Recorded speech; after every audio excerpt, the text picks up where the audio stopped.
दोस्तों नमस्कार। मैं हूं पवन कुमार सिंह और आप देख रहे हैं बिहार स्टोरी मीडिया का धंधा पानी ब्लॉग। मुजफ्फरपुर जिला में हूं, कांटी में हूं फिलहाल, जहां पर एक कॉमर्शियल गोट फार्मिंग की शुरुआत हुई है और हमारे साथ अतिथि जुड़े हुए हैं। पहले हम उनका परिचय जानेंगे।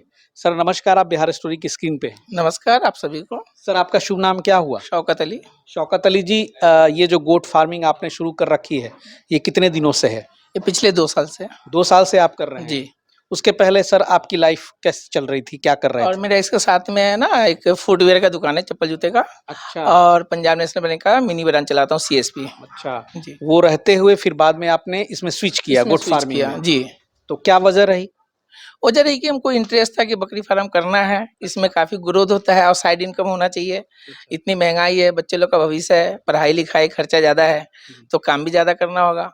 तो इसके लिए मैंने बकरी फार्म चालू किया। अच्छा, तो वो 2 साल फुटवियर की दुकान सर कहाँ पे है? अभी ये नरसंडा चौक पे है, लॉन्ग लाइफ के नाम से है। अच्छा, तो अभी क्या बकरी फार्म चलाते हुए उस बिजनेस को समय दे पाते हैं या बंद कर दिया? मेरा तीनों बिजनेस चल रहा है। तीनों बिजनेस के लिए आपको हाँ, समय मिल जाता है? समय मिल जाता है। सुबह उठते हैं 3 बजे, 3 बजे से लेकर 7 बजे तक बकरी फार्म देखते हैं। 7 बजे के बाद यहाँ से 1 घंटा फ्री हो जाते हैं, नाश्ता करके उसके बाद फिर अपना सीएसपी सेंटर देखते हैं। सीएसपी सेंटर 12 बजे तक, उसके बाद दुकान पे थोड़ा समय दे देते हैं। फिर 1 बजे तक बैंक का काम होता है। फिर 3 बजे से सीएसपी 5 बजे तक। अब 5 बजे के बाद फिर बकरी फार्म। वाह, हैट्स ऑफ। मतलब शौकत अली जी से जानकर बहुत खुशी हुई कि कितने एक्टिव आदमी हैं। और जो लोग बकरी फार्म पे सिर्फ परेशान हैं, उनको भी कुछ सीखने की ज़रूरत है कि सब करते हुए भी गोट फार्मिंग ये अकेले देख रेख कर रहे हैं। यहाँ पे मेरा कोई स्टाफ नहीं है, मैं खुद ही करता हूँ। खुद ही करते हैं। हाँ, पूरा साफ सफाई देख लीजिए। सुबह मॉर्निंग में 3 बजे से लेके मैं 7 बजे तक फार्म पे टाइम देना है। वाह, अरे वाह, क्या बात है। बाहर में भी देख लीजिए, बत्तख है, मुर्गी है। बाहर में भी देख रहा था मैं, बत्तख घूम रहा है, मुर्गी घूम रहा है, साथ में कुछ कुछ रखे हैं। हाँ, बत्तख कितने रखे हैं? बत्तख मेरे पास अभी 50 पीस है। 50 पीस है। हाँ। मुर्गियां डाली हैं? मुर्गियाँ डाली है, देहाती मुर्गी हाँ है? देसी मुर्गी है, देसी अंडा भी मिलेगा। वो कितना डाला है? देसी मुर्गी 20 पीस है। 20 पीस। मुर्गी मुर्गा दोनों मिला के। ये एक तरह से आपने समेकित फार्मिंग की नींव रख दी है। जी जी। बकरी पालन, बत्तख पालन, मुर्गी पालन, बचा मछली पालन तो वो भी आने वाले दिन में हो ही हाँ, जाएगा। वो भी हो जाएगा। मेरे पास जमीन है आगे में, लेकिन उसके अंदर डालना है। जी, बहुत बढ़िया। देखिए, स्वरोजगार में ऐसी चीज़ें जो हैं बड़ी खुशी दे जाती हैं कि एक-एक चीज़ आप ऐड करते जाएँ और फिर उसी तरह से आपका ग्रोथ होता जाए। और चलिए थोड़ी-सी बात कर लें स्पेसिफिक हम लोग गोट फार्मिंग के ही ऊपर कि 2 साल पहले जब ये आपने शुरू किया, उस वक़्त कितनी पूँजी की ज़रूरत पड़ी थी आपको? उस समय तो मैं बहुत कम में किया था। उस समय मैंने 3 बकरे लाया था और 1 बीडर लाया था। कौन-कौन 34,000 का। 3 लाया था, एक सिरोही, तोतापरी, बरबरी। अच्छा। और 1 बीडर लाया था। यानी कि सब बड़े नस्ल का लाया? हाँ, बड़े नस्ल का लाया। अच्छा, उसमें कितना लग गया पैसा? उसमें 34,000 रुपए में टोटल आ गया था। 34,000 रुपए ला? टोटल आ गया था। लाए तो रखे कहाँ? रखे थे स्टार्टिंग में, हम थोड़ा-सा हल्का बनाए थे इसको। अच्छा। मतलब एल्वेस्टर डाल के ही बनाया था, लेकिन इस टाइप का मतलब लोहा जाली नहीं डाला था मैं। अच्छा। बाँस का ही बनाया था, ऊपर से एल्वेस्टर डाला था। अच्छा। और ये अभी 6 महीना पहले मैंने नया एक्सटेंशन चालू किया हूँ। मतलब 4 से आपका वो हाँ, गोट 4 से फार्मिंग अभी का 26 है। करियर स्टार्ट हुआ? 4 से अभी 26 है। 2 साल में बढ़ते-बढ़ते 26 हुआ इसमें है। कुछ सेल भी किए हैं। अच्छा, कुछ बेचे भी हैं? लगभग कितना बेचे? वही 8 पीस बेचे होंगे। 8 पीस बेचे हाँ। होंगे। अच्छा, तो वो जब आप लाए हैं 4 बकरियों को यहाँ पर लाए, सिरोही लाए हैं, स्टार्टिंग में तो हम तोतापरी गाभिन लाए। लाए थे। अच्छा, गाभिन लाए थे। हाँ, वहाँ से गाभिन इसलिए थे ना कि जब हम इन्वेस्ट किए हैं तो उसका कुछ दिखना चाहिए सामने से। लेकिन अभी देख रहा हूँ कि बहुत सारे यहाँ पे देहाती बकरियाँ भी हैं। इनकी एंट्री कैसे हुई? इनकी एंट्री ऐसे हुई ना कि उनको है ना, मतलब यहाँ पे देखभाल रेख में मतलब सा दिक्कत आता है। अब उनको समय पे मेडिसिन नहीं दो, समय पे दाना नहीं दो, तो यहाँ पे ग्रोथ नहीं कर पाते हैं। और ये देहाती बकरी है, उससे हम क्रॉस कराए हैं। अच्छा। उससे ग्रोथ है। अच्छा, यानी कि देहाती बकरी को बड़े नस्ल के बकरे से आप क्रॉस करा रहे हैं। हाँ। और उस हिसाब से वजन के और ग्रोथ के चक्कर में आपने ये काम किया। हाँ। और चलिए बहुत बढ़िया। अभी जो आपने बताया टोटल 26 बताया? हाँ, 26 है। 26 में कितने बच्चे हैं, कितने मेल हैं, कितने फीमेल हैं? टोटल 14 बच्चे हैं। 14 में से 6 मेल हैं और 8 फीमेल है। और बाकी बड़े बकरे हैं जो आप देख रहे हैं यहाँ पे। 2 ब्रीडर हैं आपके पास? 1 ब्रीडर है। अच्छा, 1 ब्रीडर है। वो ब्रीडर जो है किस नस्ल का है? वो कोटा का है। कोटा का है। लेकिन हाइब्रिड है, हाइब्रिड है, क्रॉस में। क्रॉस में एग्जैक्टली उसको मेंशन कर पाना डिफिकल्ट है। आइए थोड़ा सा ये जान ले कि उसके बाद ये आपने एक भव्य शेड यहाँ पे बनाया है और मेरे ख्याल से इसमें अच्छी खासी पैसे को इन्वेस्टमेंट हुई, कितना लग गया? इसमें 1,35,000 रुपये लगा है 1,35,000 पूरा शेड बनाने में। तो बनवा दिया। हाँ। हालाँकि आपका शेड बिल्कुल हवादार है, इसलिए कि इन्होंने सबसे बड़ी बात है कि देखिए ऊपर में तो छत है ही और ये जो बीच में चारों बगल से जालीदार इन्होंने घेरा है जिससे हवा पास हो रही हवा है। पास हो रहा है। ये बहुत ज़रूरी है। मैंने वीडियो में भी एक गया था बताया था कि आप लोग क्या करते हैं कि एक फ्रंट में केवल दे देते हैं, सोचते हैं कि भाई बकरियों के लिए सफिशिएंट है। नहीं, ऐसा बनाइए कि ज़रूरत पड़ने पर कभी बरसात से बचना हो, ठंड से बचना हो, तो आप इसको ढक सकते हैं, बंद कर सकते हैं। लेकिन अमोनिया गैस ना बने और उससे बकरियों को नुकसान हो सकता है, तो हवा का जो है मूवमेंट उसमें होना बड़ा होना चाहिए, ज़रूरी है। हाँ। तो इधर से तो आए, इधर चारों से बगल निकल से जाए, आप दे हाँ, दीजिए। चारों तरफ से दे दीजिए। बहुत बढ़िया। कितनी शेड की लंबाई और चौड़ाई होगी? ये 40 फीट है और ये 16 फीट है। 16 फीट है। 2 सेक्शन इन्होंने बना दिया है इसमें, एक्चुअली जिसमें एक सेक्शन में मैं खड़ा हूँ और एक सेक्शन यहाँ पे हूँ। तो खास करके ये 2 सेक्शन आपने ब्रीडर के पर्पस से रखा होगा कि ब्रीडर जिसमें हो उसमें जिनसे क्रॉस कराना है उसमें छोड़ दीजिए और बाकी बच्चे वगैरह छोटे-बड़े इसमें आप सेपरेट कर दें। एकदम छोटे बच्चे के लिए अलग एक बनाए हुए हैं और रूम। एक छोटा-सा देखिए यहाँ पे प्यारा सा रूम बनाया है, छोटे बच्चे के लिए एकदम 2 महीने से छोटे बच्चे के लिए रूम बनाए हुए हैं। बहुत बढ़िया, इसमें लाके आप डाल हाँ, दीजिए। क्योंकि बिल्कुल कंटिन्यू खुला हुआ रहेगा जी। तो बार-बार दूध पिएगा या मतलब समय से पहले, जी। तो उससे अच्छा उसमें है अब जी। समय से निकालते हैं, उसको समय से दूध वो पिला देते बिल्कुल हैं। सेफ रहेंगे। हाँ। अच्छा सर, ये अभी खान-पान की बात करें तो कैसे बकरियों को अभी क्या खिलाते हैं अपने 2600 बकरों को? खान-पान में मतलब जैसे जनेरा है जी। और गुल्लर का पत्ता हुआ, केला का पत्ता हुआ, बाँस का पत्ता हुआ, ये तो डेली नहीं दे पाते हैं। जी। लेकिन 1-2 दिन गैप करके उसको देते हैं। ऐसा कंटिन्यू चना भूसा है, मकई है, जौ है और आपको दलहन हो गया मिक्स, ये देते हैं। और मतलब आपकी बकरियाँ स्टॉल फीड पे ही रहती हैं, स्टॉल चराई पे आप रहती है, पे चराई नहीं कर है पाते, नहीं। नहीं। तो स्टॉल अकेले फीड आदमी क्या-क्या कर जी। पाएगा? तो क्या रूटीन है खिलाने-पिलाने का? रूटीन सुबह-सुबह खिलाने क्या का है देते कि हैं? सुबह हम 5:30 में दे देते हैं, हुँ। उसके बाद 5:30 से लेके 7:30 साढ़े 5 में जो सुबह खिलाते हैं, वो पहले क्या खिलाते हैं इन लोगों को? 5:30 बजे जो हम खिलाते हैं जैसे कि चना भूसा हो गया, जौ हो गया, मकई का दर्रा हो गया, ये दे देते हैं। जी। तो 5:30 बजे देते हैं, 6:30 पौने 7, 7 बजे तक ये लोग को खिलाने के बाद बाहर निकाल देते हैं। जी। और उसके बाद ये लोग बाहर रहते हैं, फिर 1 बजे के टाइम में फिर वही दाना दिए।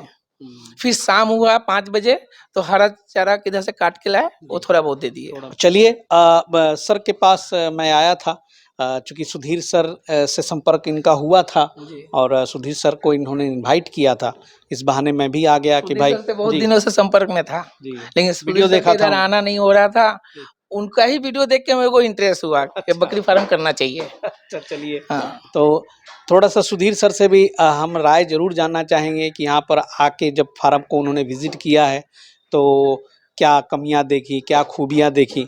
तो मैं चाहूँगा कि सुधीर सर एक बार स्क्रीन पर आएँ और सुधीर सर आ रहे हैं। सर बहुत-बहुत स्वागत है सर, आपका फिर से बिहार स्टोरी मीडिया पे। हाँ, आपका भी धन्यवाद पवन जी, जो कि आज मेरे साथ आप फील्ड वर्क में हैं। जी।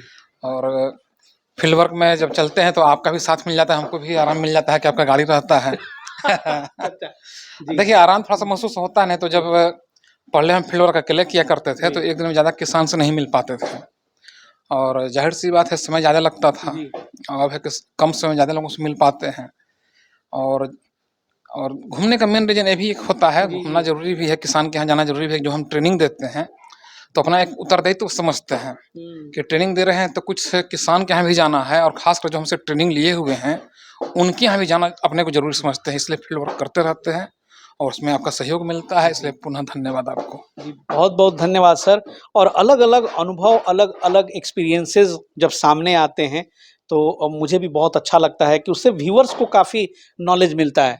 आपने भी वीडियोज़ देखी है और कहा कि सुधीर सर की वीडियोज़ देखता हूँ, देखने के बाद मोटिवेशन मिला और मैं इस फील्ड में निकला। तो इसी तरह से बहुत सारे जो है लाइन में कतार में खड़े हैं, उनको ज़रूरत पड़ती है कि भाई कहीं न कहीं से जो जिन लोगों ने शुरू किया है, उन लोग कैसे कर रहे हैं? अगर कर भी रहे हैं तो कोई गलती तो नहीं कर रहे हैं। तो ये चीज़ सारी डिपार्टमेंट जो है सुधीर सर देखते हैं कि सर आज विज़िट में आए हुए हैं और सर तब से लगे हुए थे और बहुत सारी चीज़ें जो है गौर से ये यहाँ मुआयना कर रहे थे। सर, इनके फार्म पे आपने क्या-क्या नोटिस किया अभी तक? देखिए, नोटिस में जो कमी है वो बता रहे हैं, ताकि दूसरा किसान लोग सीख सकें। घास के इनके यहाँ नितांत अभाव है। हमारा घास पे एक वीडियो भी चल रहा है, उस रूप से तो छोड़ दीजिए, ऐसे भी घास इनके यहाँ नहीं है। तो घास की जगह ये अनाज खिला रहे हैं। अनाज में भी ये गलती कर रहे हैं। अनाज जब घास न रहे तो अनाज तो बहुत तरह का है, तो बकरी के लिए सबसे अच्छा अनाज वो होता है जो 2 भाग में से बट जाए। अच्छा। जैसे कि चना 2 भाग में बट जाता है, मसूर 2 भाग में बट जाता है, लेकिन ये सिर्फ मक्का खिला रहे हैं और जौ खिला रहे हैं अनाज में। तो जाहिर सी बात है मक्का और अनाज 2 भाग में नहीं बटता है। 2 भाग में बंटने का कारण इसलिए बता रहे हैं ना कि जो भी अनाज 2 भाग में बंटता है उसमें प्रोटीन पाया जाता है। अच्छा। और किसी भी तरह का पशुपालन कीजिए या पक्षी पालन कीजिए, बत्तख हो चाहे मुर्गा हो, वहाँ प्रोटीन का काफी महत्व है, क्योंकि प्रोटीन से ही दूध बढ़ता है और मांस बढ़ता है। तो ये तो अपने बकरियों को प्रोटीन समुचित मात्रा में दे नहीं पा रहे हैं, तो इसलिए जो रिजल्ट इनको मिलना चाहिए था वो रिजल्ट इनको नहीं मिल पा रहा है। हम इनके यहाँ घुसते ही बता दिए सीधे कि आपका खाना पीना खराब है ना, बिना आपसे पूछे हुए बोले ना। और इतना ही नहीं, इनको इतना तक हम बोल दिए कि हो सकता है कि आप नर्वस भी हो गए होंगे या ना हो बहुत जल्दी, तब बोल रहे हाँ सर बिल्कुल है, क्योंकि जब 2 साल से कर रहे हैं। हाँ, क्योंकि जब रिजल्ट अच्छा नहीं मिलेगा, कॉस्टिंग ज्यादा भागेगा, तो कोई भी किसान का हिम्मत टूट जाएगा। तो इनको हम सलाह दिए कि या तो आप नेपियर लगाइए, और नहीं लगाते हैं अनाज ही खिलाना है तो कम से कम उस अनाज को खिलाइए जो 2 भाग में बटे। लेकिन अनाज खिलाएंगे तो हरा घास को विकल्प कभी नहीं होगा।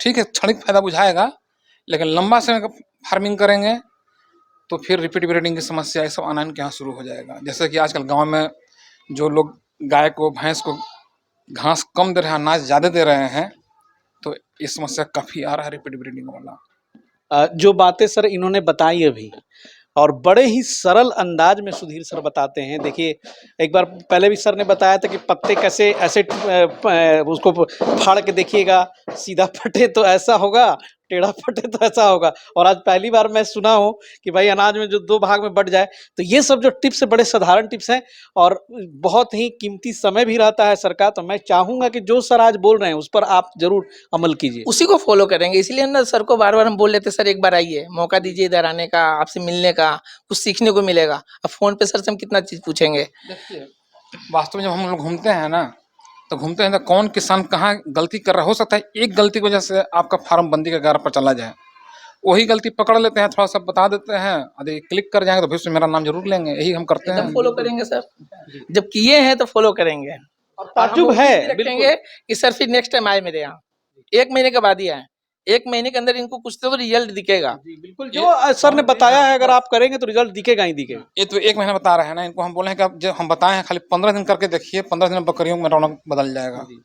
यदि करते हैं तो जरूर एकदम करेंगे, एकदम करेंगे। क्योंकि सर का ही कहना था कि जब देहाती बकरी को आप बड़े नस्ल के बकरे से क्रॉस कराते हैं तो रिजल्ट, चूंकि मैंने खुद आंख से देखा है, मैं गया था सर इस्लामपुर, तो वहां पर सर के 3-4 महीने के जो प्रोडक्ट थे बकरों के और देहाती बकरी का बड़े नस्ल वाले, वो अमेजिंग थे। लेकिन जो यहाँ स्थिति देख रहा हूं मैं उससे काफी पीछे है। तो बस यही रीजन है, यही एक कारण है। अगर इस कारण पर आप करेंगे कुछ, सर का गाइडलाइन हो रहा है तो फिर वो गाइडलाइन को फॉलो करेंगे, हम एकदम फॉलो करेंगे यही। और सर का कहना बिल्कुल सही है कि जब आप लागत लगाएंगे और उस हिसाब से मुनाफा नहीं आएगा तो कब तक ढोएंगे। और कहीं ना कहीं बीच बीच में दिमाग में सोचने को एक किसान मजबूर हो ही जाता है। तो चलिए सर, बहुत बहुत शुक्रिया, आप बिल्कुल उस पर अमल करें और फिर हम लोग मिलेंगे इसी तरह से किसी नए बकरी फार्म पे। और सुधीर सर के साथ हमेशा हमारी टूर रहती है सर, जहाँ जहाँ जाते हैं बिहार स्टोरी मीडिया टीम साथ चलती है। तो अगले एपिसोड को ज़रूर देखिएगा, चैनल को सब्सक्राइब कर लीजिए, नोटिफिकेशन बेल को दबा दीजिएगा। मिलते हैं बहुत जल्द। जय हिंद, जय भारत।